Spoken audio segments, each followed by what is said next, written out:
All right, ladies and gentlemen, welcome, welcome. I am recording without power, good thing for laptops.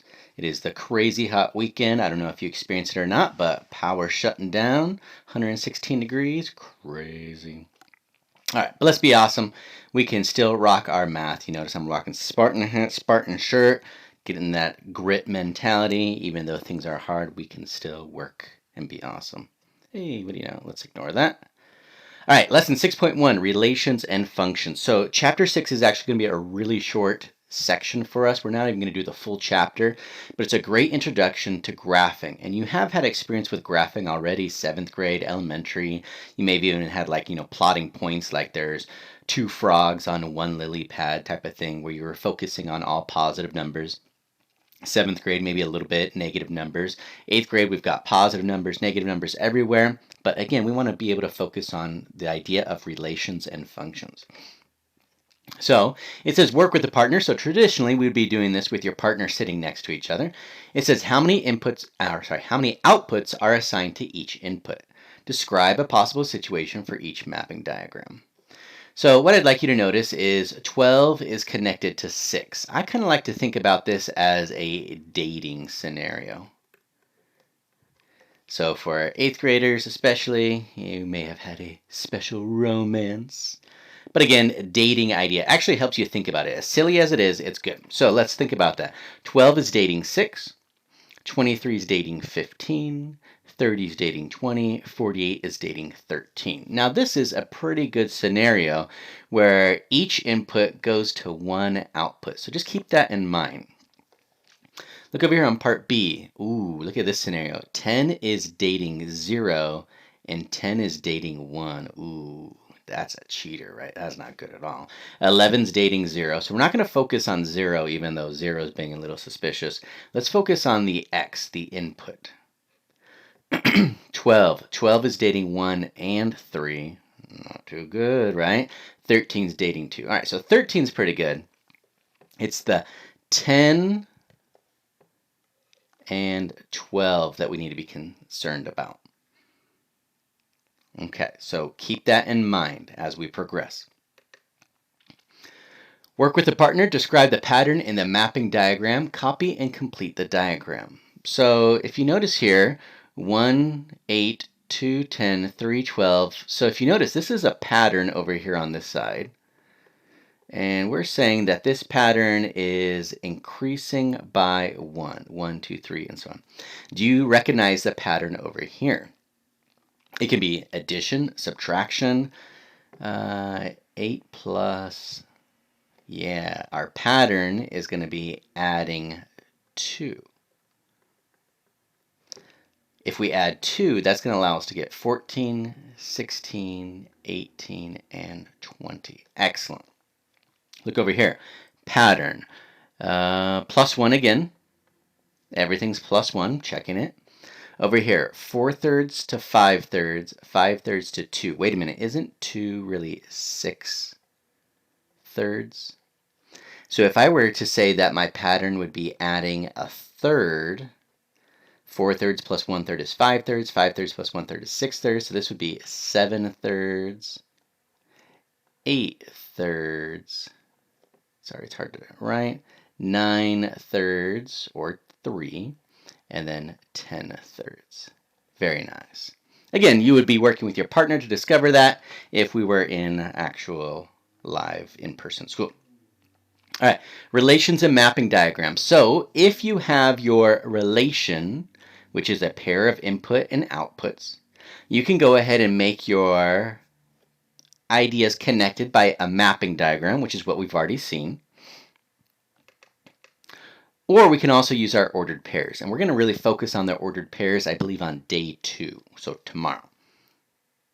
So the idea is that they're connected. Again, relation, pairs of inputs with outputs. So there's any type of relation going on or relationship. We saw that this was a good relationship in the dating scene. Each input was connected with just one output. But over here, 10 and 12, again, not the greatest relationship. We'll talk about that. All right, so if you notice, we've got a mapping, a diagram. It's asking us to list the ordered pairs. So if you notice, 1 is dating 3, so we could write that as this ordered pair. Remember, ordered pair has the x first, which is the input, y second, which is the output. So 1, 3. And then we can proceed on to 2, 6, 3, 9, and you may even know what the actual pattern is. And of course, 4, 12. So remember, the pattern here would be adding 1. Over here would be adding 3. So in other words, if we asked you to go to 5, you would be able to find out the other one.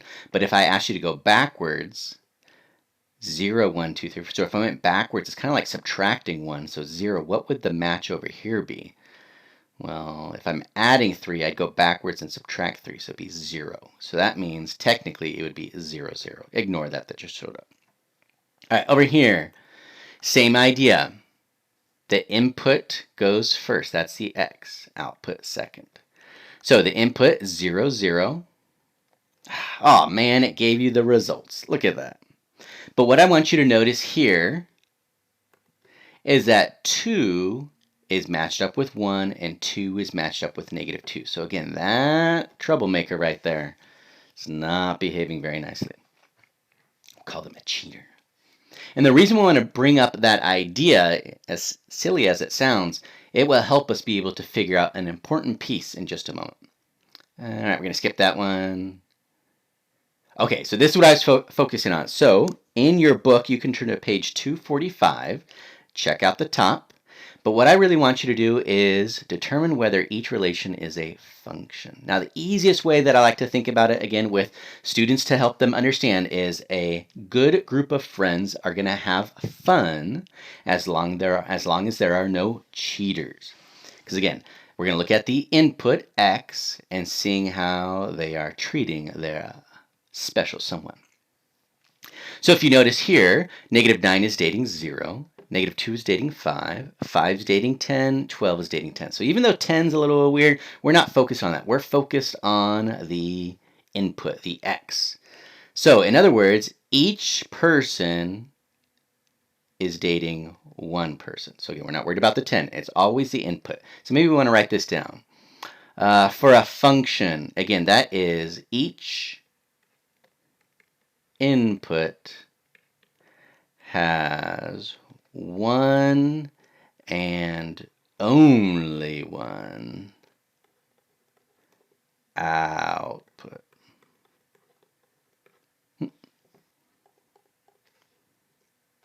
So in other words, when you start dating, you can have one and only one special someone. So, determine whether each relation is a function. We would say yes. Yes, this is a function. Each person. No! All right. Kind of stole my thunder right here. Maybe you saw it already. 0 is dating 5 and 0 is dating 6. So, not a function. Man, that's all right. We do what happens. Okay, so one more time again. -2 is dating 4. -1 is dating 3. 0 is dating 5. 0 is dating 6. That's the red flag. 1 is dating 6. 2 is dating 7. So again, we're not worried about the output. You are focused on the input. Each input has one and only one output. Don't think about the other way. Don't say each output. No, each input has one and only one output. All right, consider the mapping diagram at the left. Determine whether the relation is a function. So you can just visualize it. 1's dating 15, 2's dating 30, 3's dating 45, 4 is dating 6. So that is definitely a function. Let's see, is it going to show up? Yeah. Each input has exactly one output. So yes, that is a function. All right, part B, describe the pattern of inputs and outputs in the mapping diagram. So again, we kind of said that the inputs are increasing by 1, the outputs are increasing by, what's it look like?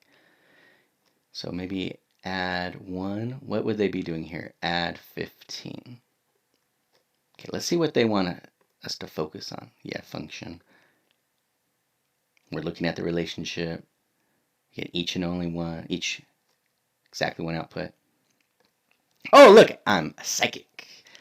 So yeah, we got the +1s there, the +15. So sometimes we put all those little bumps there But most students just kind of visualize it. It's like plus 1, plus 1. What I want you to be aware of, though, is sometimes they try and trick you. So let's imagine you're over here on the output side and you had a 15, a 30, but then they said a 40.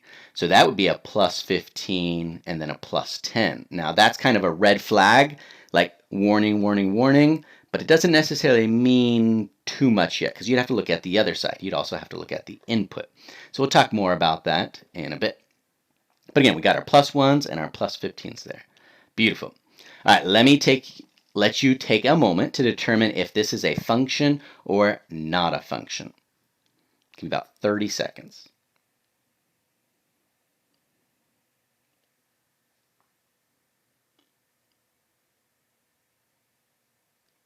So look at the inputs again. Does each input have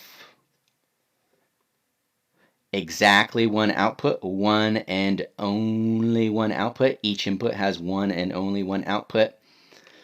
No. Negative 1/2 is dating 2 and 4. 1/3 is dating 7 and 9. So that means that would be not a function. But if you notice on 4, and I guess maybe the mapping diagrams are really easy for students because those arrows are great visualization. Again, 2 special summonds, but can only have 1. But over here, 1 special summon. So that's good. All right, so don't worry about 5. Not a function. Don't worry about that. Again, really want to stress the importance of this idea. Each input has one and only one output. Because if we can get that in our head, you won't actually have to have it as a mapping diagram. You'll be able to understand all the ordered pair scenarios. You'll be understand the graphing scenarios. It'll be a great observation. Again, each input has exactly one output. All right, that is good for right now. You have some IXL practice. You got a little bit of homework practice. We'll do day 2 for some more instruction on this. Be awesome.